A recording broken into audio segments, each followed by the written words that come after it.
चलावा प्रेम ते पुकारबे जदी चलावा प्रेम ते पुकारबे जदी कर जोरी के रे प्रभु जी परगट हो जानी रे पत्थर फोड़ के प्रभु जी परगट हो जानी रे पत्थर फोड़ के चलावा प्रेम ते पुकारबे जदी चलावा प्रेम ते पुकारबे जदी कर जोरी के रे प्रभु जी परगट हो जानी रे पत्थर फोड़ के प्रभु जी परगट हो जानी रे पत्थर फोड़ के।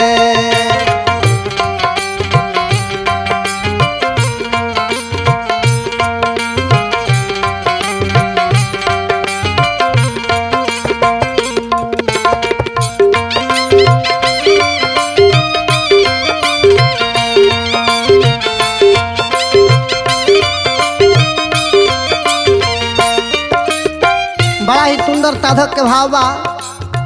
पत्थर के ही में वर्णन साधक कैले बानी। देखी कहाँ कहाँ पत्थर से भगवान निकलल बानी। लाद से पुकारले प्रहलाद जी तू मीर के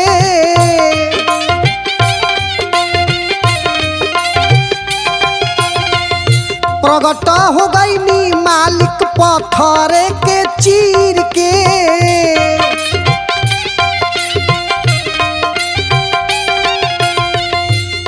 केहुआ हो ना लगावल उनका केहू था हो ना लगावल उनका पुलुई तोर के रे प्रभु जी परगट हो जानी रे पत्थर फोड़ के प्रभु जी परगट हो जानी रे पत्थर फोड़ के।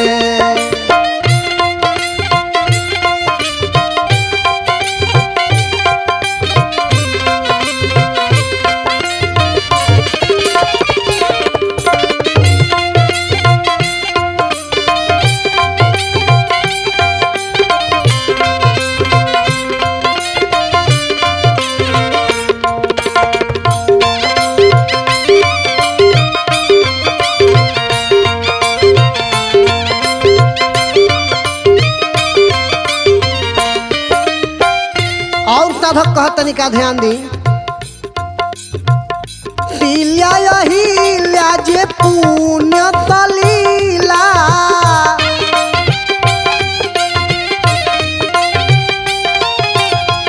हरि जी के कृपा भैली तरली बख्तर जिला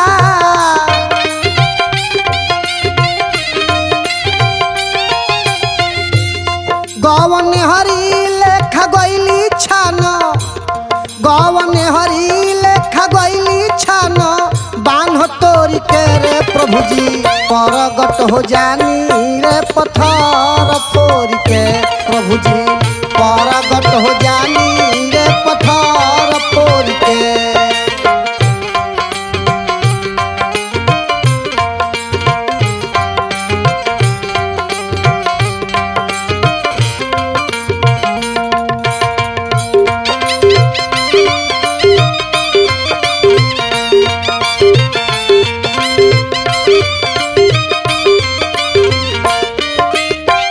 और देखिए साधक कहतनी का बर रे सुनार तिया पवली रघुबर हो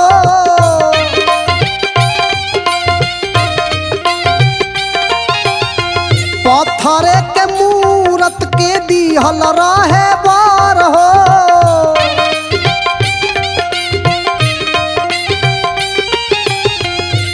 आपन भगति जगावना आपन भगति जगावना तू झक झोरी के रे प्रभु जी परगट हो जानी रे पत्थर फोड़ के प्रभु जी परगट हो जानी रे पत्थर फोड़ के।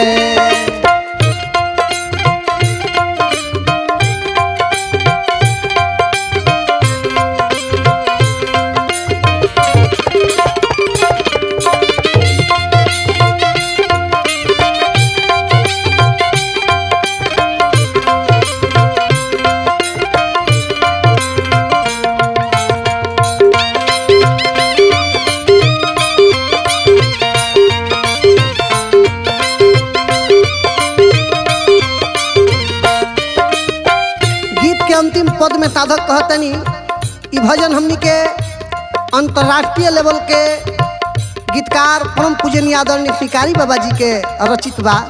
देखी कितना सुंदर भाव देखाओ तनी। नाव के प्रभाव जाला पत्थरों पवार जी,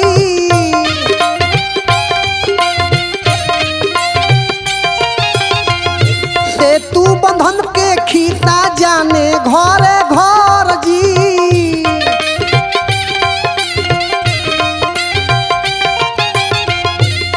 मन प्यासल शिकारी जी, मन प्यासल शिकारी जी, लोटा डोरी के रे प्रभु जी, परगट हो जानी रे पत्थर फोड़ के प्रभु जी, परगट हो जानी रे पत्थर फोड़ के। चलवा प्रेम से पुकारबे जदी कर जोरी के रे प्रभु जी, प्रगट हो जानी रे पत्थर फोड़ के प्रभु जी, प्रगट हो जानी रे पत्थर फोड़ के प्रभु जी, प्रगट हो जानी रे पत्थर फोड़ के प्रभु जी, प्रगट हो जानी